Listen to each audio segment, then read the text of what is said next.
Salut à tous! Bienvenue dans une nouvelle vidéo. GLM 4.7 a été publié il y a quelques jours et voici la page de recherche officielle expliquant ses améliorations en matière de codage. Vous pouvez voir qu'il se concentre sur le codage de base, les workflows d'agents multilingues et les tâches en terminal, avec des gains nets par rapport à GLM 4.6, y compris une amélioration de plus de % sur SWI Bench. Une mise à niveau importante est la capacité à réfléchir avant d'agir, qui aide le modèle à gérer les tâches complexes de manière plus fiable au sein des frameworks d'agents. Ils mettent également en avant le Vibe Coding, où GLM 4.7 améliore la qualité de l'interface utilisateur en générant des pages web plus propres et modernes, ainsi que des diapositives au design plus agréable avec des mises en page plus précises. Globalement, cela montre que GLM 4.7 ne se résume pas à des résultats de benchmark, mais qu'il apporte de réelles améliorations pratiques pour la génération de code et d'interfaces utilisateurs dans le monde réel.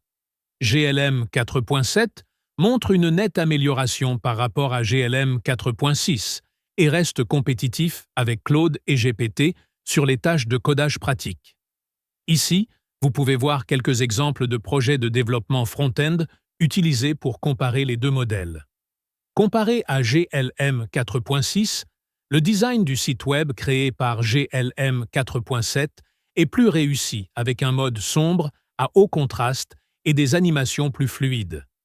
Avec GLM 4.7, l'aspect du jardin virtuel est plus soigné, avec des couleurs plus harmonieuses, un éclairage plus doux et des éléments d'interface plus épurés. Pour le cube Rubik's 3D, la différence est frappante.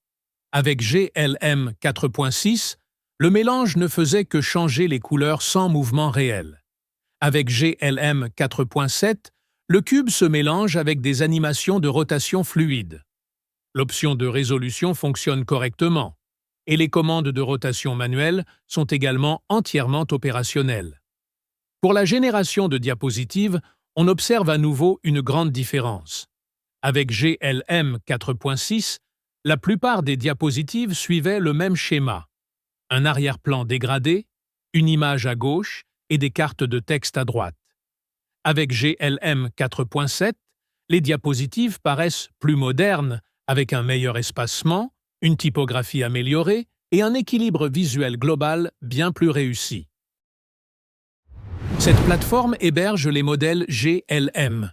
Vous pouvez y créer des diapositives générées par IA, des applications full stack, des designs d'interface, du code, et même exécuter des workflows de recherche approfondis. Le meilleur, c'est que c'est entièrement gratuit pour le moment. Ils proposent également une API que vous pouvez intégrer à vos propres outils de codage IA, comme Claude ou d'autres, avec des tarifs commençant autour de 3 $, ce qui en fait l'une des options les plus abordables du marché. Maintenant, si vous cherchez à commencer avec ce modèle, vous pouvez facilement le faire via de nombreuses facettes gratuites, comme l'utiliser via le chatbot de ZAI, où vous pouvez sélectionner GLM 4.7 et utiliser le Deep Thinking, puis générer des choses depuis leur chatbot. Vous pouvez aussi accéder au modèle via la carte modèle sur Hugging Face. Mais si vous voulez y accéder complètement gratuitement via une API, vous pouvez utiliser quelque chose comme KiloCode ou un nom similaire, qui est aussi un grand agent IA open source.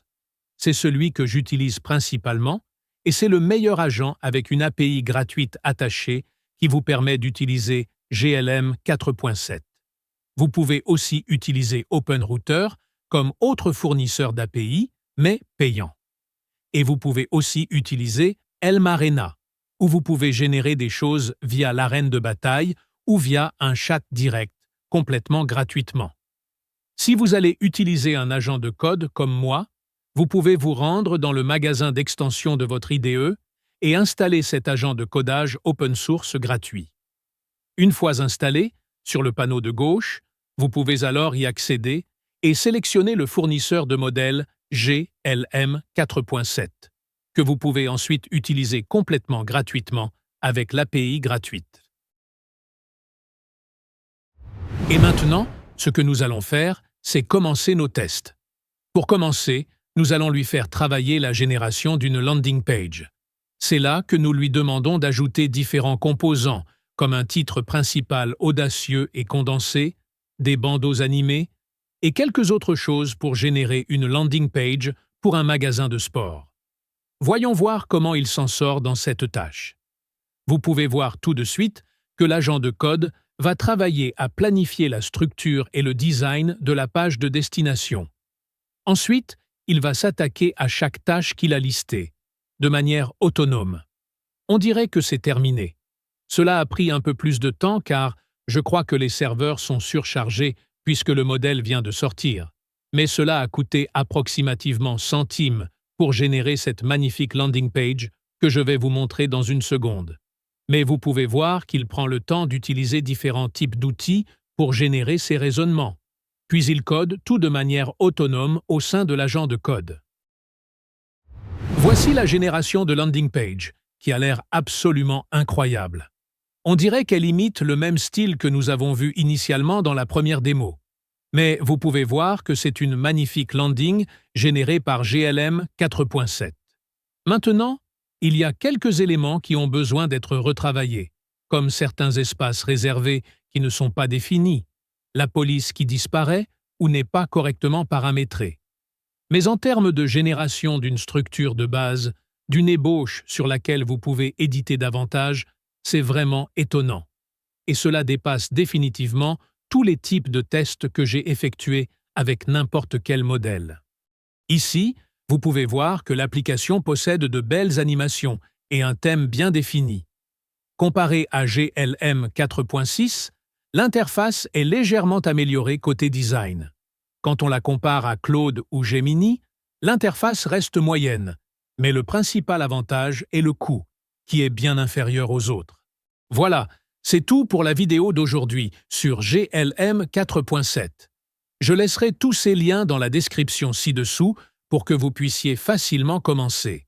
C'est l'un des meilleurs modèles que j'ai jamais vu en termes de capacité front-end. Mais c'est globalement tout pour la vidéo d'aujourd'hui sur GLM 4.7. C'est un excellent modèle de codage open source qui est vraiment bon marché et vous allez pouvoir en tirer de superbes générations. Je laisserai tous ces liens dans la description ci-dessous. Sur cette pensée, merci beaucoup d'avoir regardé. Assurez-vous de vous abonner, d'activer la cloche de notification, d'aimer cette vidéo et s'il vous plaît, jetez un œil à nos vidéos précédentes car il y a beaucoup de contenu dont vous pourrez vraiment bénéficier. Mais sur cette pensée, passez une journée incroyable, répandez la positivité et je vous revois très bientôt.